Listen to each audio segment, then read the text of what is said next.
All right, so that is the fMRI study done on convicted murderers in prison and the activity levels in their limbic systems and prefrontal cortexes. Okay, next slide. So we're still talking about some of the biological influences on aggression, how we physically hurt those around us, which is kind of an extreme form of social behavior. And we have to talk a little bit about testosterone. This is something that gets a lot of attention. There's sort of this uh, cultural association between testosterone and aggression. You see it in movies and TV shows all the time. You know, oh, he's on testosterone. There must be a lot of testosterone. He's acting very aggressively. And there is undeniably a relationship between testosterone and aggression, but it is much more nuanced than most people might understand. It's not a simple one-to-one relationship. You can't simply increase testosterone and then you'll see an increase in aggression. A little bit more complicated. So we've done this with animal studies where animals have been aggressive. They have gone through castration. After castration, they have no testosterone in their body. Their body's no longer producing testosterone. If that procedure is done, those animals will not show aggression. Uh, they will possibly maybe show aggression under very, very specific circumstances, but for the most part, these animals are no longer aggressive. You can then go ahead and inject them with testosterone, and they need to have a roughly 300% increase. So 3 times the normal amount of testosterone that's in an animal that is not castrated, in order for us to see the first appearance of aggression. So 3 times what is normal down to 0%. We've got this huge range of testosterone that we can have in our bodies, at least in these animal comparisons, before the first sign of aggression appears. So you need a huge amount of aggression to see an increase in aggression. Wait, I said a huge amount of testosterone before you see an increase in aggression. I said that wrong.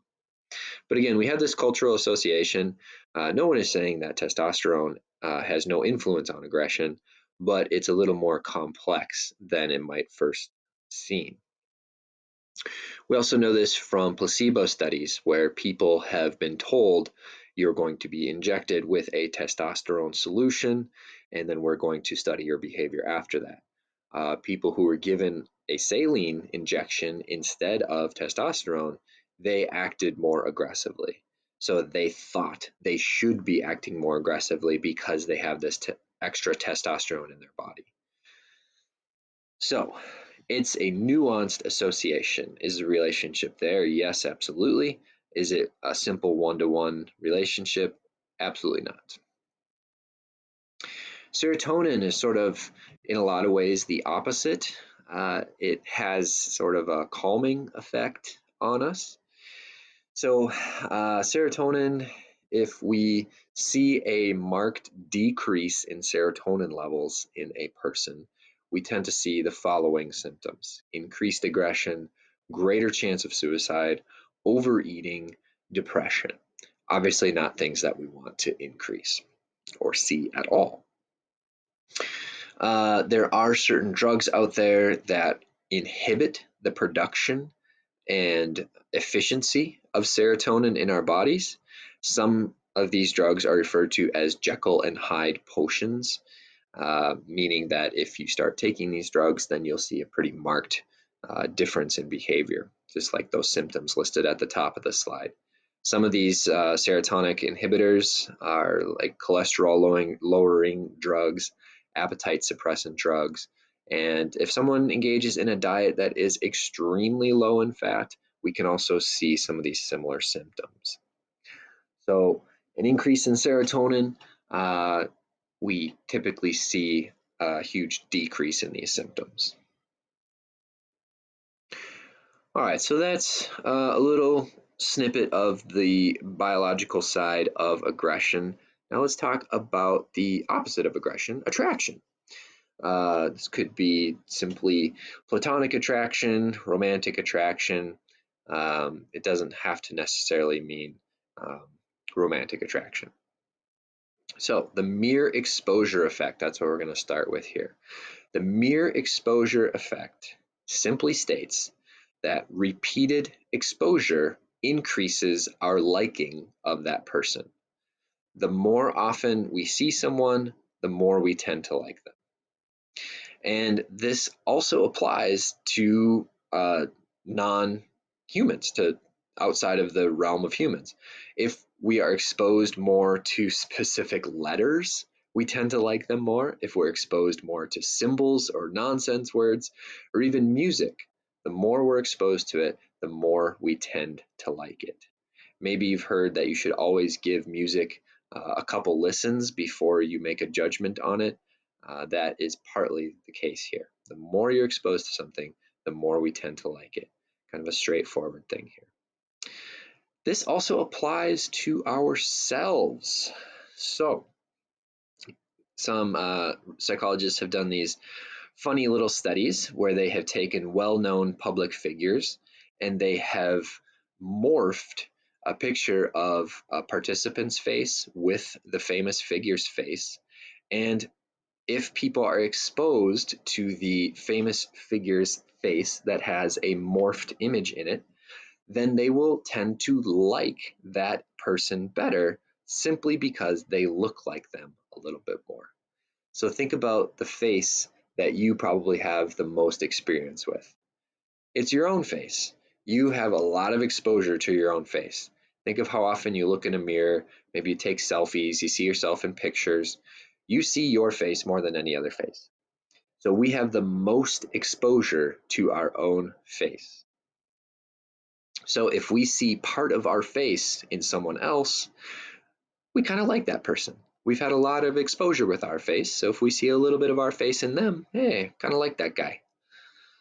There is also some adaptive value to this. Once again, the familiar is safe. The unknown, scary. The familiar is safe. So, when it comes to attraction, we can talk about friends, we can talk about romantic partners, and the story is always the same. We like people who are similar to us. Opposites do not attract. That is a Hollywood fantasy. That makes for great movies and TV shows, but in reality, we like people, we like friends, we like romantic partners to be as similar to us as possible. And you can measure similarity in just about every way. Political attitudes, interests, hobbies, age, religion, race, education, IQ, smoking behavior, economic status, physical attractiveness. No matter how you measure it, we tend to like people who are more similar to us on just about every measure. So, opposites attract makes for a great Hollywood fairy tale, but in reality, it's not true. And this can also be linked back to the mere exposure effect. The more we are exposed to people like us, we like ourselves for the most part. So if we find someone that is similar to us, that's familiar, that's safe, we've had a lot of exposure to ourselves, we kind of like people who are similar to us.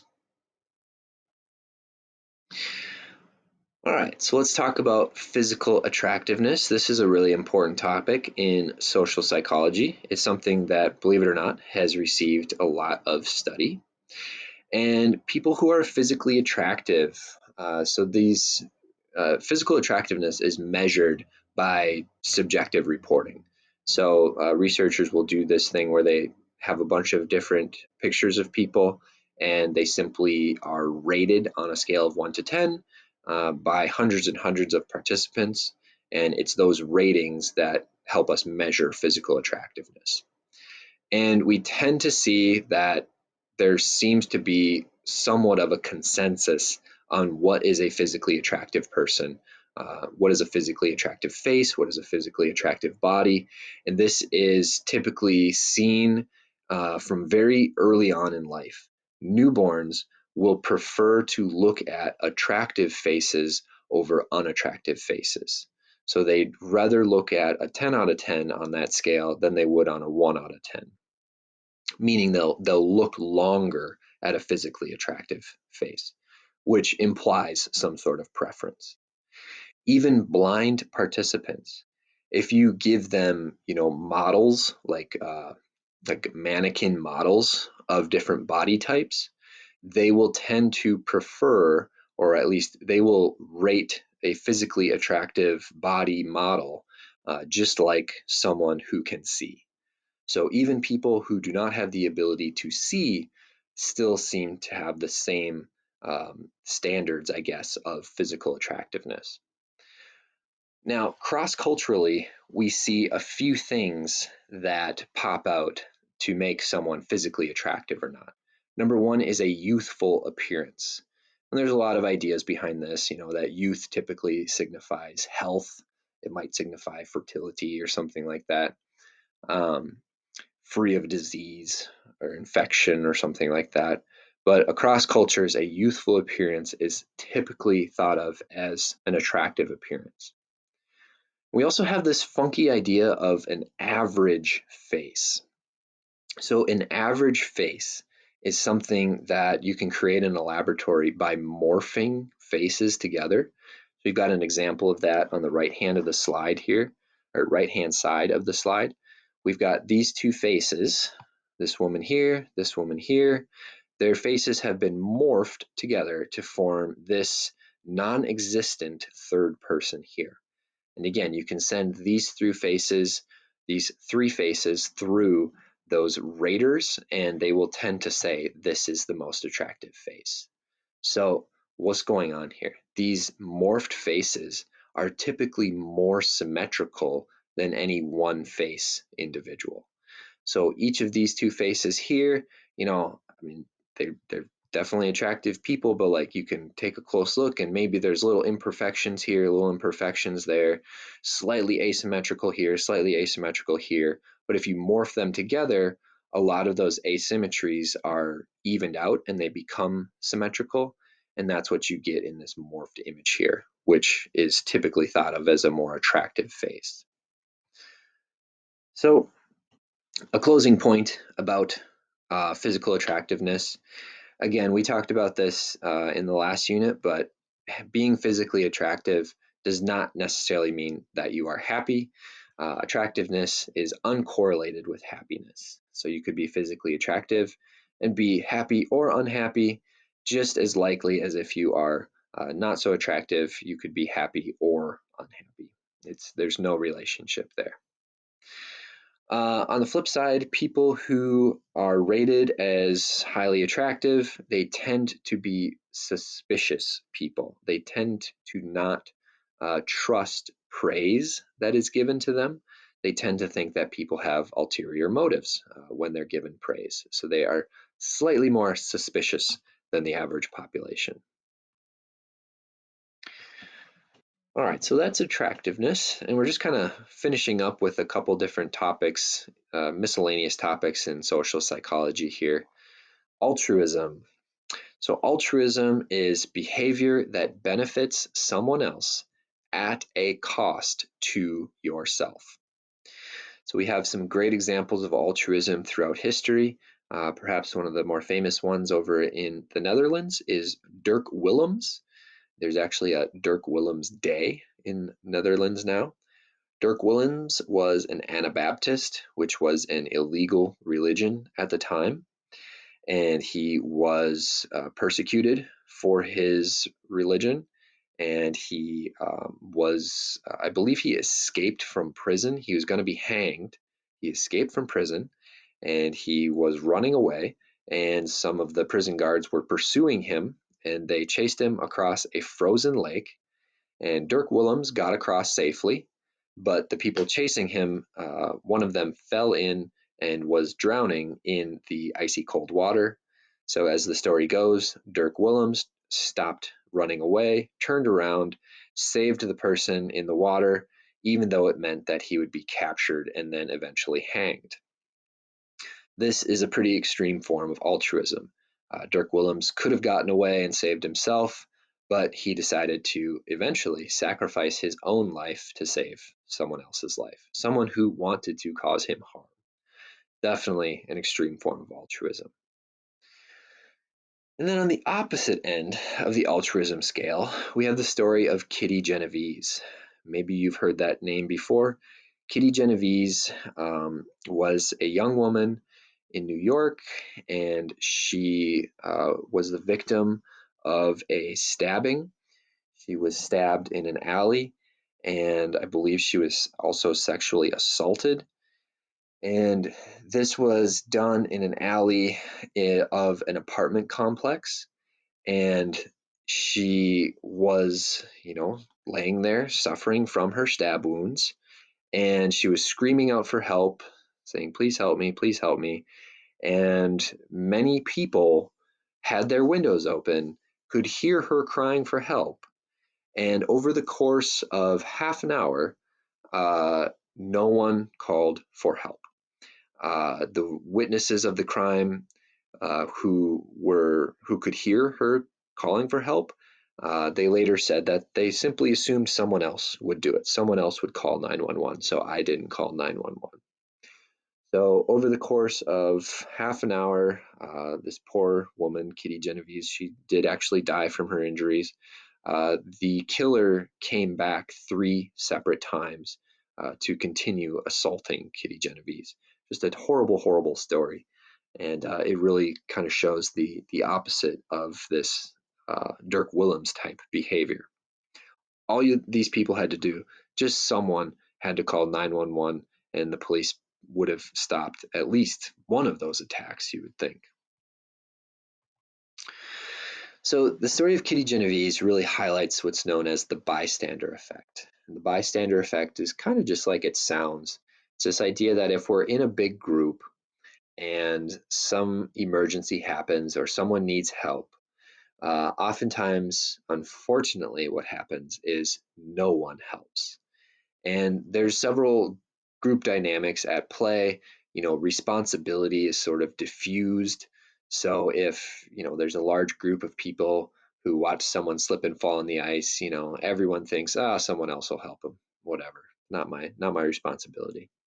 This is why if you've ever taken like a first aid class or a wilderness first aid class, one of the first things they teach you is that when you go to help someone and there are bystanders, point at someone specifically and tell them, "You call 911." Don't say, "Someone call 911." That diffuses responsibility and you're likely to get the bystander effect. But if you point at someone specifically and say, "You call 911 now," you're much more likely to get someone to call 911. So I've got a video linked on the course website. Go ahead and watch it. It's pretty short. It shows these researchers who tried their own social experiments, and they faked medical emergencies on a crowded sidewalk. And the person faking the emergency was either dressed, kind of like a homeless person, or they were dressed in a suit and tie. And unfortunately, you can see pretty different responses to those 2 different conditions there. But they talk a little bit more about the bystander effect there. So some concluding research on the bystander effect. Researchers have determined that people will help if they're, part of that bystander group. Number 1, if they notice the incident. Number 2, if they interpret the incident as an emergency. Number 3, if they assume responsibility. Every single step in that process is necessary for a particular person to get help. So number 1, obviously, if they don't notice the incident, they're not going to know that something happened. Number 2, they need to interpret it as an emergency. So think about the video that I just described a little bit there. If you've got a person who looks homeless and they are, laying on the sidewalk, you might not interpret that as an emergency because you've maybe seen homeless people laying on the sidewalk before. Maybe there was, it's hard to tell that maybe that person, that's not an emergency for them. Maybe they're taking a nap or something like that. But if someone is in a suit and tie and they're laying on a sidewalk, that's probably not something you've seen before. That's much more likely to be interpreted as an emergency. And then lastly, they have to assume responsibility. They actually have to show some altruism and be willing to call 911 or get help in some way. All right, so finishing up here, why does altruism exist? Why do we help people at a cost to ourselves? Well, this brings up the idea of social exchange theory, specifically reciprocal altruism. Reciprocal altruism means that even though you have no immediate benefit to engaging in altruistic behavior, the idea is that eventually you will receive some benefit for altruistic behavior. So maybe the person you're helping won't be able to help you in the future, but maybe someone saw you helping and now they think better of you. And that good vibes that you created are going to come back to help you later on. Maybe they'll help you get a job. Maybe they'll help you get a girlfriend or a boyfriend, make friends, or something like that. So the idea here is that, just because you don't see the direct benefit of your actions, eventually they will come back. It's kind of like the idea of karma. And we also have research to back this up. People who act most altruistically tend to receive the most altruistic help. So people who are helpful tend to get more help. So that is some good, cold, hard data to back up this idea of reciprocal altruism, or the idea of karma, I guess, too. All right, so that's all I have to say about social psychology. Like I said, we kind of finished with some miscellaneous topics, but in the next unit, we're going to be talking about personality. All right, thanks for listening.